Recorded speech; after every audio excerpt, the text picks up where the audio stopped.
আজকের রেসিপি পন্ডেল পিঠে। তো চলুন তার জন্য আমার কি লাগে। তো প্রথমে আমি 1 কিলো চাল না আতপ চাল জলে ভিজিয়ে 3 ঘন্টা রেখেছিলাম। এবার জল ঝরিয়ে নিয়েছি। এটা আমি মিক্সিং জারে দিয়ে অল্প অল্প গ্রাইন্ডিং করে নেব। তো প্রথমে আমি এইভাবে গ্রাইন্ডিং করে নিয়েছি।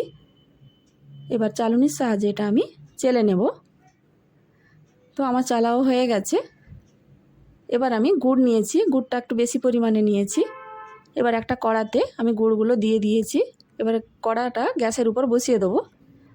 গুড়গুলো মোটামুটি আমার গলে গেছে। এবার আমি 1 বাটি নারকেল কোড়া দিয়েছি, কারণ ওটা স্কিপ করে গেছে নারকেল দেওয়াটা। এবার আমি অল্প অল্প আতপ চাল দিয়ে নাড়তে থাকবো যতক্ষণ একটা ব্যাটার না হয়। কড়াটা আমি ওভেন থেকে নিচে নামিয়ে দিয়েছি। একসঙ্গে কিন্তু বেশি দিয়ে দিলে ডলা পেকে যাবে, ওই জন্য অল্প অল্প করে দিয়ে একটা ব্যাটার করে নিব। তো মোটামুটি আমার এটা ব্যাটারটাও তৈরি হয়ে গেছে।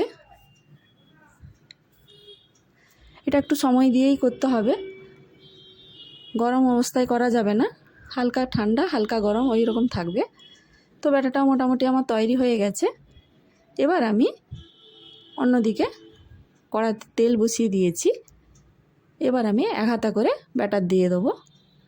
পিঠে মানে এমন একটা জিনিস, এটাকে সময় দিয়ে করতে হয়।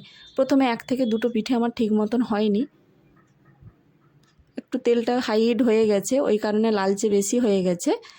1-2টা হওয়ার পরে ধীরে ধীরে পিঠেটা নর্মাল এতে এসে যাবে। তো আমি প্রথমে এটা একটা তুলে নিলাম।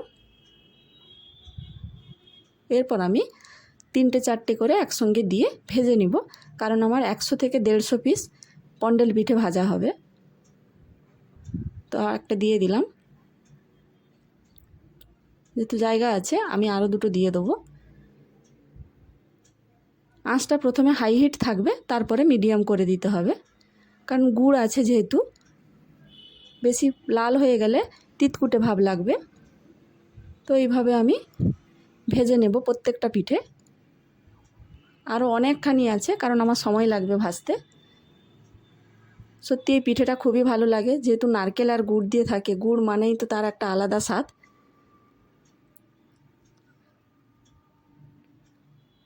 তৈরি আমার পন্ডেল পিঠে। এখানে আমার 150 পিস পন্ডেল পিঠে আছে।